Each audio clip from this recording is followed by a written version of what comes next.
하루의 말씀, 오늘은 창세기 39장 8절에서 9절 말씀 가지고 함께 나눕니다. 먼저 성경 봉독합니다.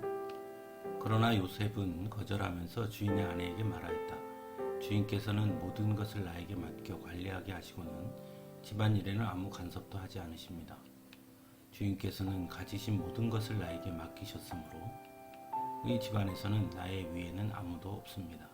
나의 주인께서 나의 마음대로 하지 못하게 한 것은 한 가지뿐입니다. 그것은 마님입니다. 마님은 주인 어른의 부인이시기 때문입니다. 그런데 내가 어찌 이런 나쁜 일을 저질러서 하나님을 거역하는 죄를 지을 수 있겠습니까? 아멘. 오늘 요셉의 이야기는 다시 한번 죄의 근원을 생각하게 합니다. 요셉은 보디발의 관리인이 되었습니다. 그런데 이 보디발의 아내가 요셉을 유혹합니다. 하지만 요셉은 아주 분명하게 말합니다.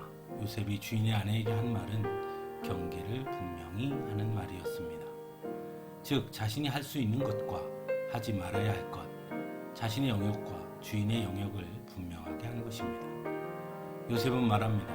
이 집안에서는 나의 위에는 아무도 없습니다. 나의 주인께서 나의 마음대로 하지 못하게 한 것은 한 가지뿐입니다. 그것은 마님입니다. 그런데 어찌 이런 나쁜 일을 저질러서 하나님을 거역하는 죄를 지을 수 있겠습니까?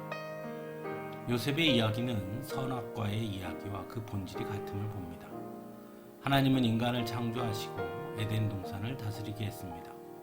마치 보디발이 요셉에게 모든 것을 맡겼듯이 하나님은 에덴 동산의 모든 것을 인간에게 맡겨주셨습니다. 그리고 단 하나 선악과의 열매를 먹지 말라고 그 경계를 분명하게 세워주셨습니다. 하지만 뱀은 인간에게 그 경계를 허물도록 유혹합니다. 하나님께서 세우신 경계를 무너뜨려도 아무런 문제가 없으며 오히려 하나님처럼 될 수 있다고 유혹합니다. 마치 보디발의 아내의 유혹과 같습니다. 하나님의 것을 탐하도록 한 것과 같은 것이죠. 결국 인간은 그 유혹에 넘어가 선악과를 먹게 됩니다. 그리고 우리가 잘 아는 것처럼 결국 에덴 동산에서 쫓겨나게 됩니다. 하지만 오늘 본문의 요셉은 죄의 유혹에 아주 단호했습니다. 흔들리지 않습니다. 경계를 무너뜨리는 것은 단순히 인간에 대한 신의를 저버리는 것이 아니라 하나님을 거역하는 죄라는 것을 분명히 알고 있었기 때문입니다. 물론 그럼에도 불구하고 결국에는 모함을 받아 감옥에 갇히게 되었지만 죄에 대한 분명하고 확고한 태도를 요셉이 보였기에 결국 다시 총리가 될 수 있었다 할 수 있습니다. 오늘날에도 죄는 우리를 유혹합니다. 하나님의 경계를 인간으로 하여금 무너뜨리고 넘어서도록 유혹합니다. 하나님의 것을 내 것으로 여기도록 유혹합니다. 하지만 분명히 알아야 합니다. 우리에게 가장 중요한 것은 바로 하나님의 영역과 인간의 영역의 한계를 분명히 세울 수 있어야 한다는 것입니다. 그것이 죄에 빠지지 않는 가장 중요한 기준이기 때문입니다. 사랑하는 성도 여러분, 성경은 인간의 한계를 계속해서 말씀합니다. 그래서 인간의 한계를 깨달은 사람은 하나님 없이는 안 된다는 것을 아는 것입니다. 그래서 더욱 하나님께 매달릴 수밖에 없고 겸손할 수밖에 없는 것이죠.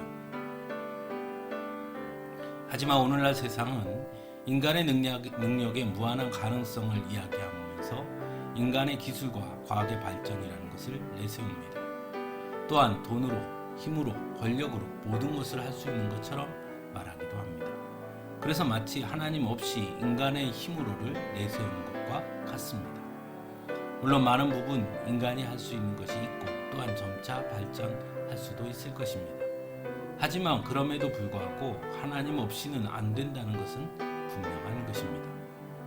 하나님은 불가능이 없으시며 완전하시지만 인간에게는 한계가 있고 불완전하기 때문입니다.